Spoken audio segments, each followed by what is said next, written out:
What up, friends? What up, Rail? It's your boy Jimbo, And I am that guy, Joe.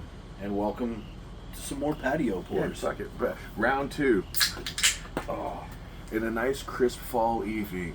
yeah. Here we are in the, I was going to say the south side. Not quite south side of St. Louis, but, we're pretty close. It's beautiful. I'd say the temperature is right and glorious. Perfect. On this OBOT short, we're going to do two beers for you guys. We're going down to our friends to the south a little bit. So in my travels this past summer, I got to go and pick up some beers from some cool breweries. You've probably been noticing that we've been doing Point Remove from Morrilton, Arkansas, and we've been doing Acre Brewing from Memphis, Tennessee. I've got a couple other ones in there, but that's who we're drinking from today. So we got the Motown IPA. It's got a kind of this record thing going on. This is from Point Remove Brewing in Morrilton, Arkansas. Point Remove, I don't know them, but I did get a chance to have a great conversation with, I believe, one of the owners, definitely one of the managers, brewers. These guys are pretty solid. So Morrilton is, I'd say they're within an hour from Little Rock. Like, it's like us driving to Festus, kind of that same thing. But what's real interesting is they don't have anybody out there doing this. So they started off making wine, then they got their brewer's license and started brewing beer. Then a few weeks after I was there, they got their distiller's license, and they started with a gin bottle that they put out, like, I think about 2 months ago. Cool. Yeah, so not only are they like gin. Yeah, not only are they growing like that, but there's literally no competition for them in their area. So it's way out in the country, but they're killing it. And I think the biggest thing I always note from all their beers is they have a very strong malt taste. Yeah, I was gonna say. So this right here is an IPA, and it don't smell like. It does not And smell. the color isn't fully like what you expect either. It's almost like an amber color to it. Yeah, you can smell the malt, right? Yeah. That's what I was getting at. Was See, there's that sweet malt, and then the hop hits. That's really. There's that little bit of like. That's like a really almost sweet a dryness. molasses like malt. Yeah, Like it's but see not what the hop does sugary. to it on the back end. Yeah. It's cool. It's cool, man. And this is a little bit one of the sweeter ones. There's another one that kind of similar, but has a Real different flavor to it. caramely. Got a real caramely note. It's nice, man. It's something That's different. really nice. It's For an not what IPA. yeah, it's not what you expect. But you see what I'm saying? Like on the back end? Because it's real, like, it's a sweet malt. But like once the flavor fully hits and starts to go down the back end, you can get some of that dry hop taste on it. You know, you exhale out of your nose and you get a little bit more of it. So it's like this weird little flavor fusion going on because it's a real sweet taste. I'm getting up a little front. bit of that hop, but I still get that linger of like caramel that I really like. Not like you just ate a caramel. This is what I love about drinking. It's not like you just ate a caramel candy, but you get that flavor of caramel, that roasted malt flavor that creates a nice caramelization. Yeah, man. And that is a really unique IPA. They have a nice description on here. It doesn't tell us anything like big time specific, but kind of what we're saying, it's malty. You got, like they say, a little bit of citrus and pine notes. I can see it a little bit. Yeah, like that. Like it's on the flavor profile without having like a citrus bite to it. Yeah. And they says with a classic IPA recipe. Yeah. So adding different type malts and flavor profile to like a standard regular IPA recipe. I bet a British soldier in like man. the 1700s would have loved this. Like seriously, I mean that's proper redneck governor. What? Can't have a pint on a Tuesday. I was just gonna say out of like a big ass pint mug. Can't have a pint on a Tuesday. On a Tuesday. It's proper, isn't it? Yeah, it's nice, man, and you can tell it's an IPA. You can tell it's an ale. Yeah. Look at the head on it. The lacing's holding really nice. I know we talk about this I'm not actually a Cicerone. I don't know the science behind this. The lacing. But you know what sucks about the science of that? Because sometimes like the head is really, really nice on a beer, and you expect it, and there's nothing. And then other times there's like these perfect rings. I think some of that is the sugars, but here's what sucks about the science behind that. There's something that can affect that. A beer could normally have really good lacing, but if you have a dirty glass, so like, damn, yeah. So be careful. Yeah. When pouring up frothy ales at your house for your friends. It's a good way for them to see you haven't washed that glass and like. Yeah, like well, and months, actually, it's full of dust. No. I don't. Okay, so maybe dirty's the wrong way to put it, because it could be that clean. just made me think like. Yeah, because it could be clean, but if there's that's maybe what you not don't. all of us, but I have a lot of pint glasses, so Yeah. you have to rinse them because Yeah. like they're stacked up. It's like some of them got dust in them and shit. But you know? also, even if you do clean, if you like run your shit through the dishwasher and there's soap residue in there, oh, that makes sense too. Yeah, that is a dirty glass. It's got soap residue. You don't want soap in your beer. I can see it. I don't remember. Have we drank any of these together that I brought back from Point Remove? The Pirate we have. Okay, you have Pirate tried. Jack Okay. we have had. That is still like probably my favorite one. Yeah. I didn't get to try their Oktoberfest.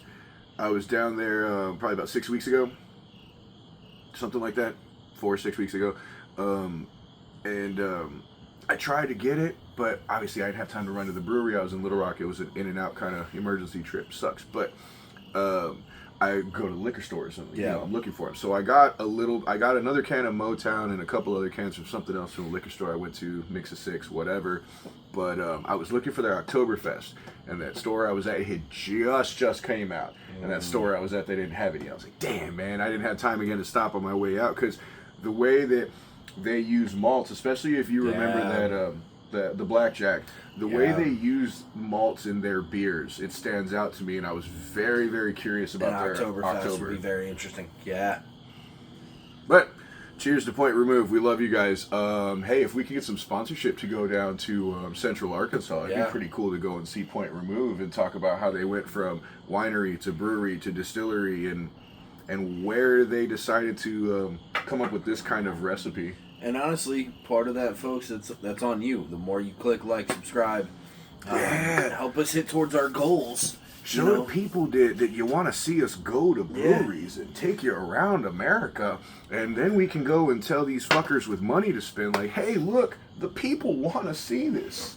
So, this next one is from Wise Acre in Memphis, Tennessee. Love you, Wise Acre. It's a rice lager, Irusu. Why do I have to say that Japanese? It's I knew it was coming. Irusu. Segura. Smith. Oh yeah. I get that nice hard crack. Hell yeah. That sounds like we out on a fishing boat. That's how a man cracks a beer. Sounds like we're in the garage. Oh yeah. With about 4 or 5 other D-gens. Hell yeah, brother. Fire pit going in the garage. Why? Because fuck it, we'll be alright. Fuck it, we'll be alright. I ain't gonna tell you, I got one of them smokeless pits. I'm actually surprised there's not like soot up on my roof here, because I use that little mini one under here all the time. Ooh, okay, look. Yeah. So, friends, pour aggressive. Always pour aggressive. Look at the head I got out of that crispy, clear rice lager. Look at that.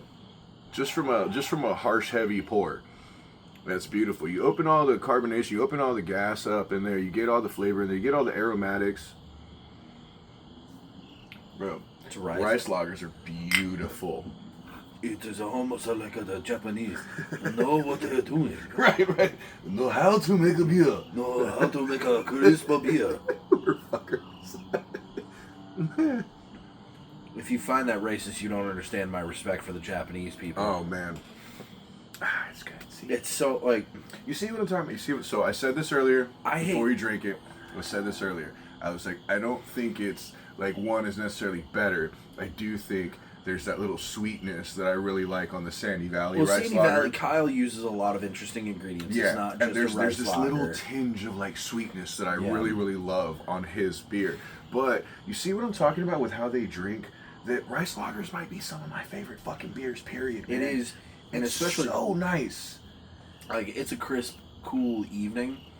Look at that. But this on Look at that, hot... friends. Look at that shit. I mean, this on a hot summer day. You're working on the car all damn day. You're doing yard work all day. You're at the grill all day. You can drink a case of these. I mean, but to be fair, who better to make a refreshing beer? Oh, they're 4%. Come on. Who better to have the most perfectly refreshing beer for hot weather? After all, they did experience nuclear heat. Twice. And the Irusu. Hey, and look, friends, I don't know if you can see it, but 99 calories. Oh, ho, ho, ho, hey. Fuck you, Ultra. Yeah. Memphis, Tennessee, I love you guys. I personally Wiseacre. am a big fan of Memphis just in general, and so that was what drew me to Wiseacre in the first place. Yeah. But I'm just a fan of Memphis, man. Yeah. It's a smaller version of St. Louis in some ways, only like there's a different type of culture and flair you can get. So Wiseacre just made perfect sense for me to get into, and I'm glad that I just happened to see Tiny Bomb one day, like probably a few years ago. That's one of those and I was just like, hey, what's that? And I grabbed it and I looked at it and I was like, hey, Memphis, fuck yeah, I gotta do that. I love that Pilsner. Absolutely, completely fucking love it. Friends in St. Louis, I mean, if you're at a Schnucks or Deerbergs and you see a Tiny Bomb, it's worth buying at least a single can and try it out for yourself. It is. But that just turned me on to Wiseacre in general. And then the Puffle, that's the other one you can find at Schnucks sometimes. But I recently found out, if you go to Total Wine, you can get a lot more of these beers. And you can find them in 12-ounce cans too. Yeah. So, yeah, Memphis, I love you. I'm a fan just in general, but Wiseacre makes it all the more sweeter. And a rice lager, like, we don't even have to go deep into it. It's got a crisp mouth feel. It's got a refreshing taste. There's not a lot to be said. It's not complex. It's not deep.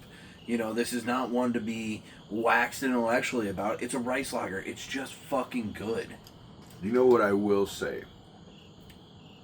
Damn, that finish is nice, right? Yeah. What I will say, it's the same thing if you're lucky enough to find a corn lager, which is even harder to find than a rice lager. I don't care this time, instead of just saying, if you're not a craft beer fan, no. If you drink beer and you have just never had a rice lager, you're absolutely fucking missing out. Yeah. I don't care if you only like Ultra and Bud Light. I promise you, you're going to love a rice lager. Yeah, it doesn't even matter who you have it from. Every single time I have one, I keep thinking, like, it might be one of my favorite kinds of beer. Especially something like Irusu, there's nothing in it that should turn somebody off that doesn't drink craft beer. Like, if you drink beer, you just drink American beer, try a rice lager. Because most of them, there's nothing weird in it. It's just rice. Yeah. Same thing with the corn lagers, but I promise you, there's a crisp, like beautiful finish that any beer drinker is gonna like. If you're a craft beer person who doesn't drink light beer, but you're getting excited that we're starting to get more craft light lagers, if for some reason you haven't had a rice lager, trust me, go and get one. And then same thing on the opposite end. If you're somebody who's like, I don't really fuck with craft beer. Yeah, but if you haven't tried a rice lager, I don't really want to hear that. Yeah, because it is a craft beer, but it's not. It's crafted at a local place by somebody who cares, but the beer itself it's not what you think. It's just rice, man. It's beautiful. Grow up, drink a rice lager. Yeah, fuck you. Drink a rice lager, bro. Be an adult. Be a grown up and drink a fucking rice lager. Drink an adult beer. We love you guys. Like, subscribe, share, check us out. YouTube, IG, Facebook, One Beer at a Time podcast. Got a beer? Suggest it. We'll try it. Yeah, please. For real, guys, let us know. Especially if you're in our area or if you're in a Midwest state, because we might be able to find your beer even though we don't live where you live. Let us know something that we need to check out. Yeah. Comment, like, subscribe, all the things. Do it. Be an adult.